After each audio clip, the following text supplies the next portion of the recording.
네, 요즘 우스갯소리가 하나 있습니다. 이런 질문입니다.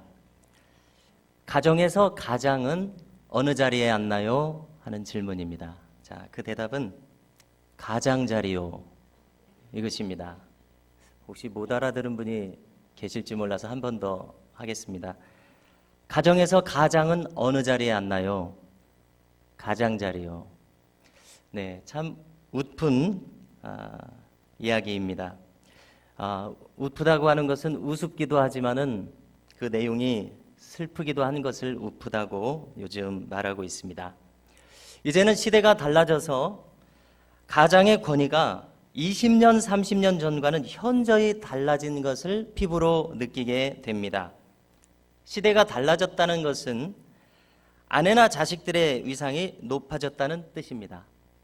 개인에 대한 자아의식이 높아졌기 때문에 아버지라 하더라도 어떤 것을 정당성 없이 강요하거나 강제할 수가 없습니다. 아내와 상의하지 않고 남편이 독단적으로 무엇을 할 수가 없습니다. 자, 그러면 여기에서 두 가지 문제점을 우리가 생각하게 됩니다. 첫 번째는 사사시대처럼 사람들이 각기 자기 소견에 옳은 대로 행함으로써 가정의 질서가 무질서해지는 것이 그 하나입니다. 한마디로 말해서 가정에 어떤 권위도 존재하지 않게 될 위험성이 있습니다. 권위의 진공 상태가 됩니다. 혼란과 무질서로 그 가정이 무너지기 쉬운 위험성이 있습니다. 자, 둘째는 그 기준을 어디에 둘 것인가 하는 문제입니다. 가정의 모든 돌아가는 형편을, 그 기준을 아버지에게 둘까요? 아니면은 어머니에게 두어야 할까요? 아니면은 아들에게 둬야 할까요? 딸에게 둬야 될까요? 아니면은 부모에게 둬야 할까요? 자식에게 둬야 할까요? 이런 문제가 있습니다. 제가 청소년기를 보낼 때에 저의 집의 환경을 한번 생각해 봤습니다. 자, 부친께서는 전통적으로 그 유교적인 질서 속에 있는 전형적인 가부장의 모습을 보이셨습니다.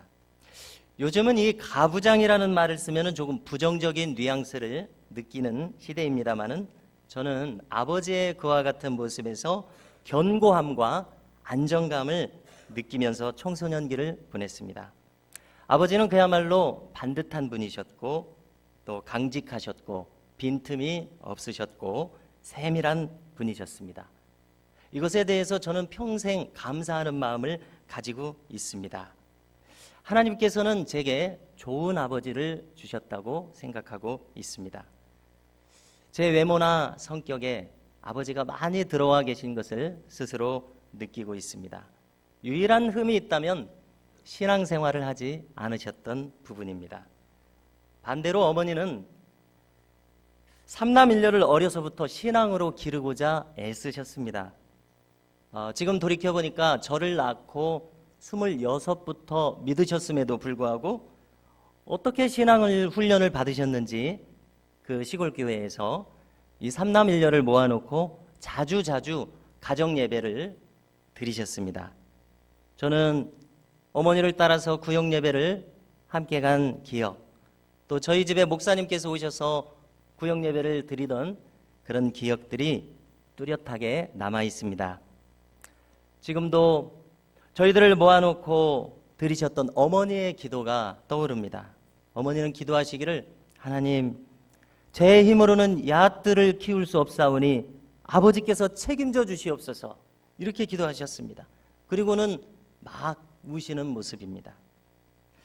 무슨 뜻입니까? 물질도 없고 앞날도 막막하다는 것입니다. 논마지기도 없이 면소재지 시가지에서 아버지가 이끌어가는 살림으로는 뻔하다는 것입니다. 하나님, 제 힘으로는 이 아들을 키울 수 없사오니 아버지께서 책임져 주시옵소서, 이와 같은 기도를 들으며 자랐습니다. 자, 이렇게 저희 집에는 두 권위가 있었습니다. 하나는 빈틈없고 반듯한 아버지의 권위, 하나는 아버지 빼고 자식들과 함께 가정 예배를 드리는 어머니가 이끄는 신앙적인 권위, 이 두 권위가 있었습니다. 자, 질문을 드리겠습니다. 어느 권위가 더 세다고 생각하십니까? 그 답을 세월이 증명하고 말해 주었습니다. 자, 세월이 지나서 삼남 일녀가 다 장성했습니다. 다 대학에 들어갔습니다. 누가 하나 비뚤어지지 않고 무난하게 성장했습니다. 참 저희 집안으로서는 감사한 일이요, 또 기적 같은 일이었습니다. 자, 어느 시점에 아버지께서 어머니에게 하시는 말씀을 들었습니다. 고맙네. 애들 잘 키워줘서 고생했네. 이런 말씀을 들었습니다. 자, 그렇게 빈틈없고 꼿꼿했던 아버지께서 지금 자신을 굽히고 어머니께 고맙다고 한 것은 제 생전 처음 들어본 말이었습니다. 자, 그 말인즉슨 무슨 말입니까? 당신이 하나같이 애들을 신앙으로 키우더니 오늘이 있게 된 것이라고 인정하시는 것 아니겠습니까? 나는 별로 한 일이 없는 것 같은데 여느 집들처럼 잘못된 자식 하나 없이 이렇게 큰 것을 보니까 하나님께서 뭔가 도와주신 것 같다고 인정하시는 말씀이라고 들렸습니다. 자, 이와 같은 저의 간증으로부터 중요한 교훈을 얻게 됩니다.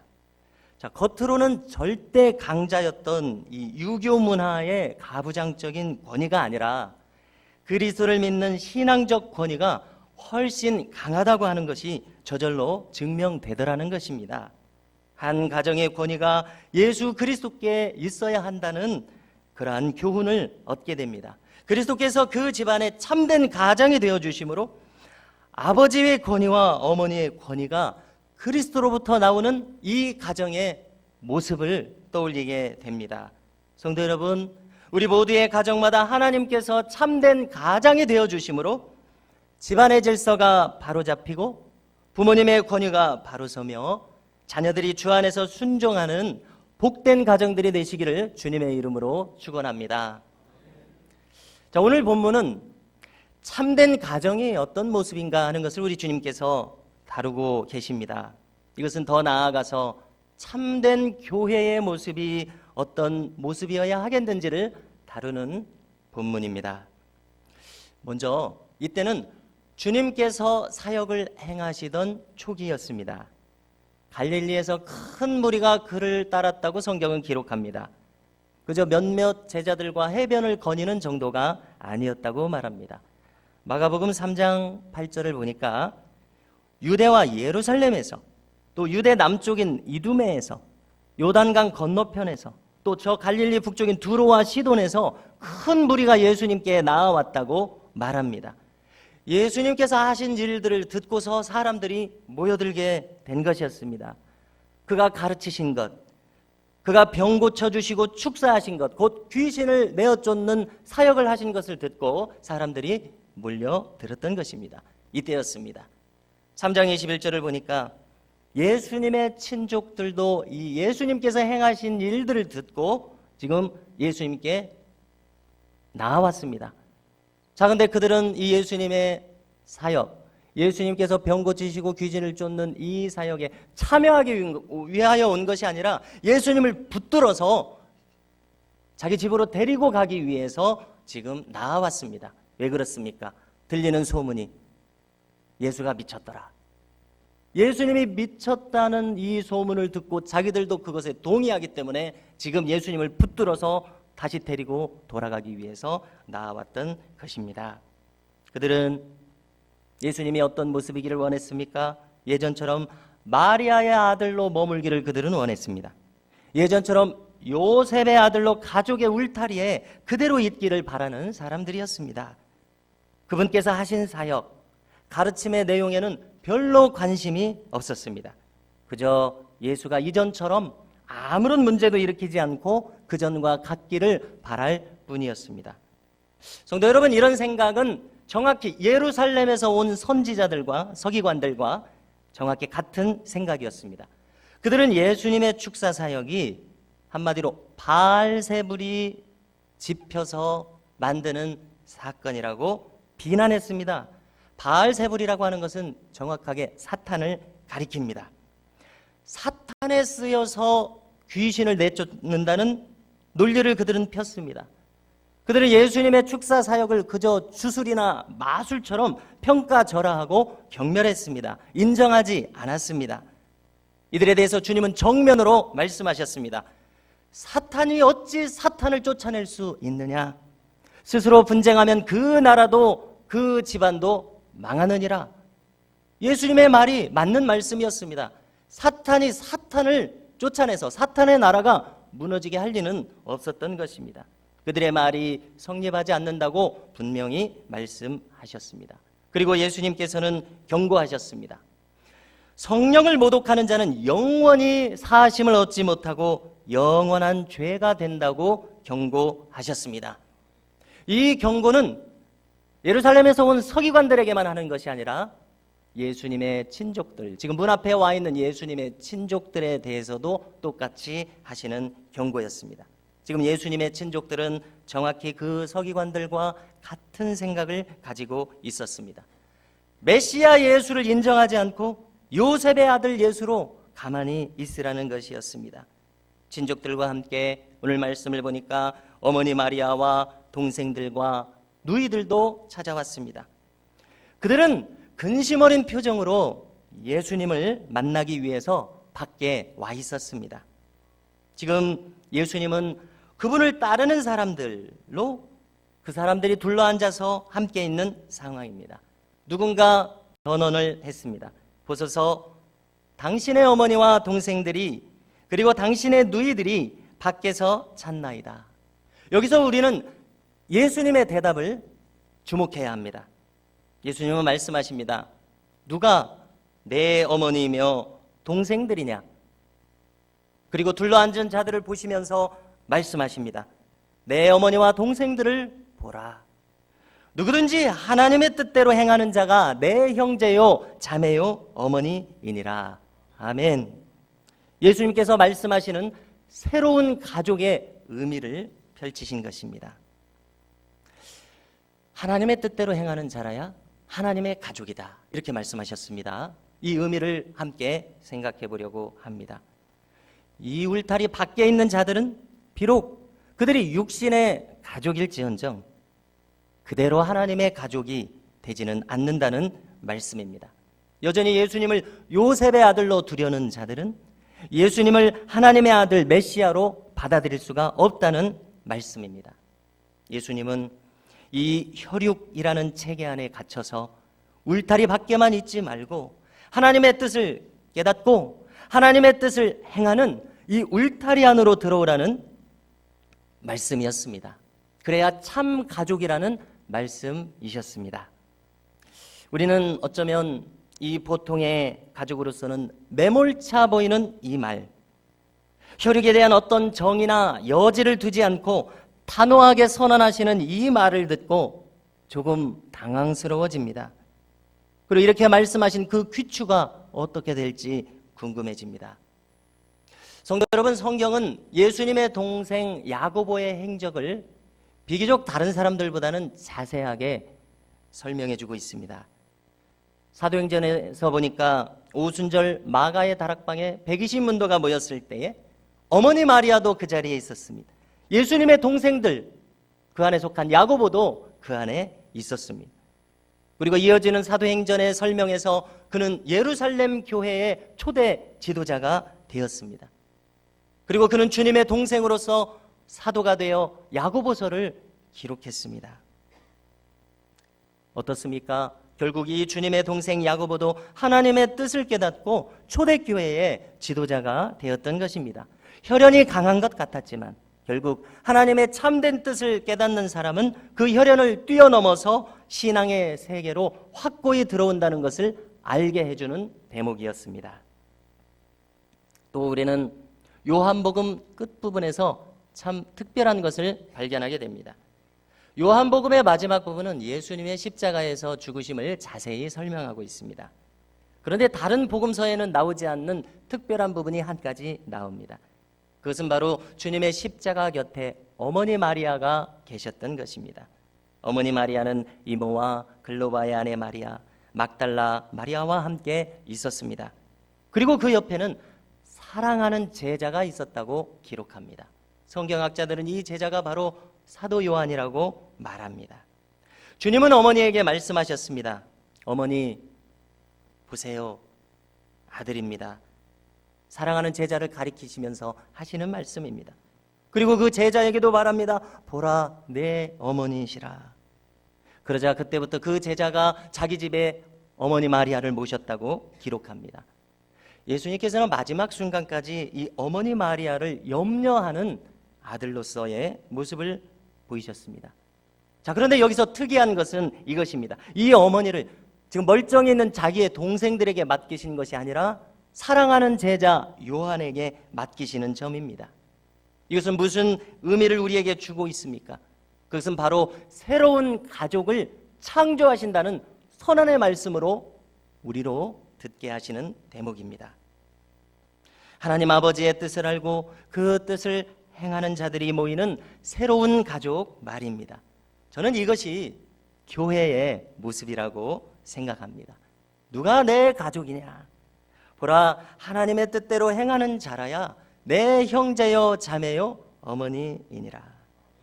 성도 여러분, 그렇다면 교회가 가족이라고 할 때에, 하나님의 가족이라고 할 때에 이것은 무슨 의미를 가집니까? 이것이 무슨 뜻이 되겠습니까? 가족이 아닌데 가족 흉내를 내야 한다는 말은 아닐 것입니다. 그것은 그리스도 안에서 우리가 한 피바다 한 몸 이룬 참된 가족이라는 인식을 가진 공동체여야 한다는 말씀이라는 사실입니다. 만일 우리가 그리스도 안에서 한 가족이라면 우리 안에는 가족의 돌봄이 있어야 할 것입니다. 그것이 자연스러운 가족의 모습입니다. 목회자가 성도님들을 돌봅니다. 또 단순히 목회자만이 아니라 성도들도 목회자의 형편을 염려하고 살핍니다. 뿐만 아니라 성도와 성도가 서로를 돌보는 모습을 그려봅니다. 이것이 하나님의 가족이요, 진정한 하나님의 가족으로서의 교회의 모습일 것입니다. 저는 어렵게 느껴지는 이 신학 공부의 내용들 중에서 감명 깊게 늘 기억하는 대목이 한 대목이 있습니다.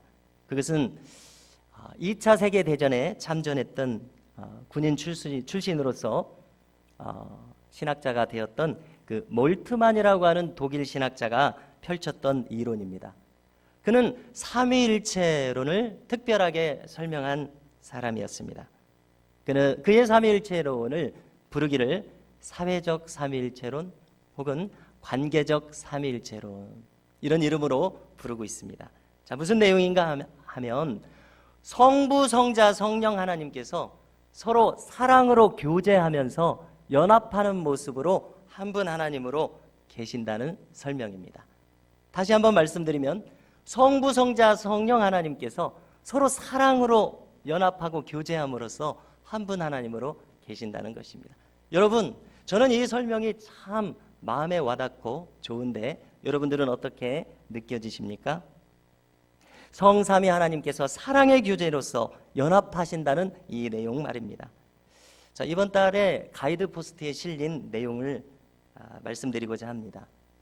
안나 마리아라고 하는 한 여성의 이야기입니다. 그의 약혼자가 있었는데 그는 아프가니스탄에 참전한 미군 병사였습니다. 화상 통화로 이들은 서로 통화를 했습니다. 그런데 한 번은 통화를 하니까 몇 달간의 전쟁이 이루어진 끝에 이 약혼한 남자친구의 풀이 죽은 모습을 보게 되었습니다. 걱정하면서 그녀는 기도로밖에 도울 수가 없었습니다.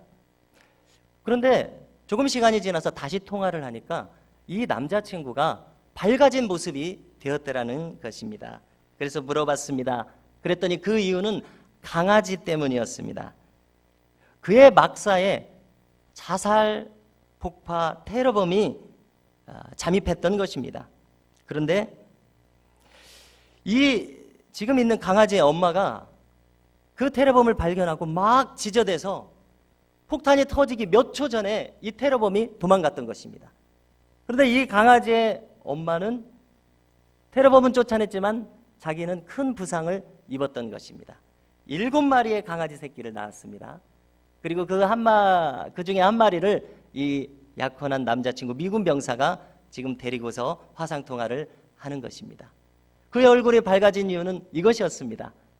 그가 이 죽음의 위기에서 벗어났는데 그것은 바로 이 강아지의 엄마 때문이고 또 이 강아지가 생명의 은인처럼 느껴졌기 때문에 소중하게 생각했기 때문에 그는 삶의 의미를 아마 알았을 것이고 기뻐하고 있었습니다. 자, 그런데 이제 시간이 지나자 이 강아지를 내버려 두고 그는 고국으로 돌아와야 하는 형편이 되었습니다. 바로 이때 그들은 걱정하고 염려하기 시작했습니다. 왜냐하면 이 강아지를 놓고 오면 아프가니스탄에는 주로 유기견이 되어서 어떻게 될지 모르기 때문이었습니다. 자기 남자친구에게 새로운 생기를 주고 삶의 의미를 준 이 강아지를 미국으로 데려오고 싶었습니다. 그래서 알아보니까 3,000불이 든다는 것입니다. 우리 돈으로 300만 원 정도가 듭니다. 당시 대학생이었던 이 여성은 이 돈을 마련할 길이 없어서 전전긍긍하다가 친구들이 조금 도와주고 자신이 향초를 몇백 개를 팔고 해서 돈을 간신히 마련했습니다. 그래서 이 강아지를 미국으로 데려올 수가 있었습니다. 그런데 문제가 생겼습니다. 다른 병사들도 자기들의 강아지를 데려오고 싶은 것이었습니다. 7마리나 데려오려면 21,000불이 들었습니다. 필요했습니다. 300만 원은 어찌 마련할 수 있지만 2,100만 원은 너무나 큰 돈이었습니다. 그런데 이 약혼자와 친구들을 위해서 이 강아지가 미국으로 들어올 수 있도록 도와주고 싶었습니다. 지혜가 떠올랐습니다. 요즘 젊은이들이 사용하는 페이스북 페이지에 광고를 하면 어떻겠냐는 지혜가 떠올랐습니다. 놀랍게도 미국 전역에서 기금이 모였습니다. 21,000불을 넘는 이런 큰 금액이 모여서 7마리의 강아지를 데려올 수 있었다는 것입니다.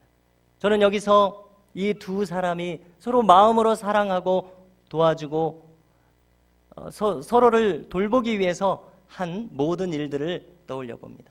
이것이 사랑하는 사람들의 사이에 참된 돌봄과 관계라고 생각을 합니다.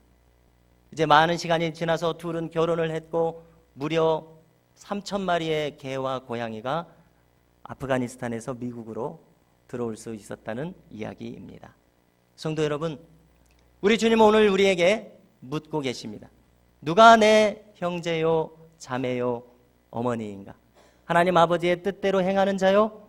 하나님 아버지의 가족이 되어서 하나님의 교회를 이루며 함께 서로 돌봄이 있는 그런 모습이라고 우리 주님은 우리에게 말씀하고 있습니다. 우리의 가정과 교회에서 참된 돌봄이 있는 하나님의 가족으로서 하나님의 은혜 가운데서 살아가는 저와 모든 성도님들이 될 수 있기를 주님의 이름으로 축복합니다.